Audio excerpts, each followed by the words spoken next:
Hello, this is Karen Elaine, and I learned something today that I wanted to, first of all, record so I don't forget how I made it. But I was in a group today and learned this gorgeous little fold that works really great with the double-sided paper. And in this case, it's a 4¼ inch by 8½ inch piece of paper. It's double-sided. And you could use any type of paper, but just make sure it's a 1:2 ratio. So if you're using 6-inch paper, cut it to 3 inches by 6 inches, or basically one full size and then cut it in half. So it's 1:2 ratio. And I'm going to go ahead and start folding. Now you want to start with your dominant color down. So whatever side you want to show, that's the side you're going to have fold, starting down. So I'm folding it in half. And I'm going to open it, and the crease here, I'm just going to take this one edge, I'm going to fold it to the center crease, making sure that this lines up and this lines up nice, and I'm going to fold the other right to that center crease, that other edge. We're going to make an X basically on both sides. So I'm opening this up, and I'm going to fold this one in the opposite direction to meet that center, the center vertical crease. I'm going to fold and do the same thing here. Do a criss, basically making an X in the center of both sides of paper. So you see I have 2 X's right here. I'm going to turn it over, and I'm going to make a fold that basically a cupboard fold that goes to that crease, or this vertical crease. I'm just going to make sure I see it. I know it's hard to see. There we go. And on the other side, we'll do the same on this side.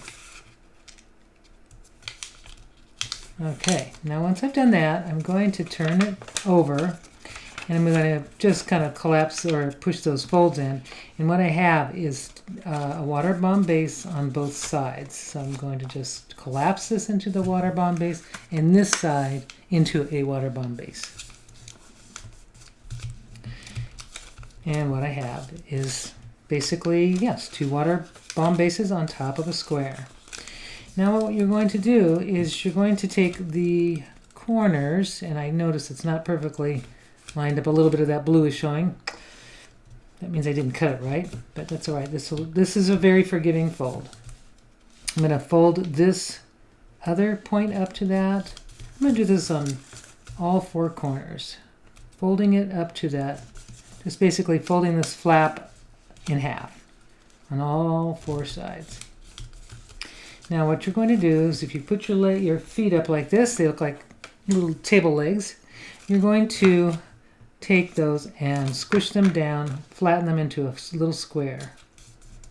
And you're going to do this on all 4 sides. And I just use my little folding tool here.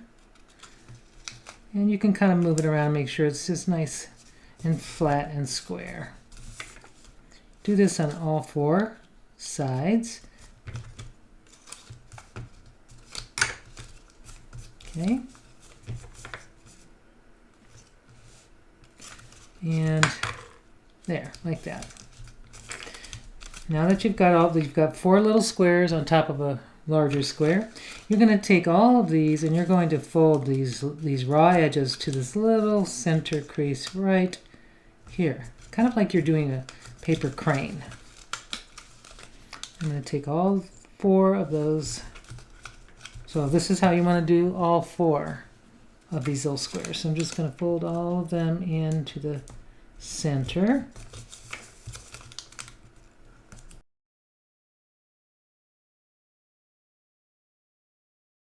There. Make sure that they're nice and meet that.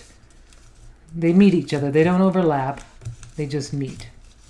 And now what I'm going to do is take each of these little folds that I just made, and I'm going to open them up with my tool, and I'm just going to flatten them down, and I want that flattened evenly so that this little crease sits right on top of the creases underneath.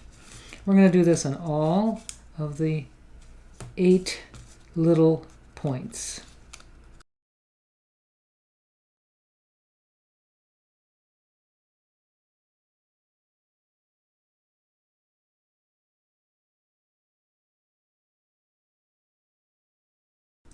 Now you'll notice that a little circle has emerged, a really sweet little circle. And this is a beautiful little frame, or just with the double-sided paper. It looks great by itself. Now to make the heart, you just fold this point downwards so that you can see the shape of the heart sort of emerging. And just fold it down and then give it a nice crease.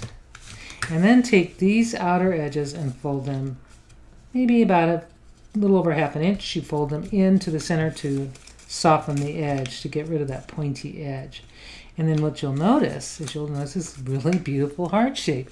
And what I found out is if you use a punch, so this is the 8.5 inch long piece of paper.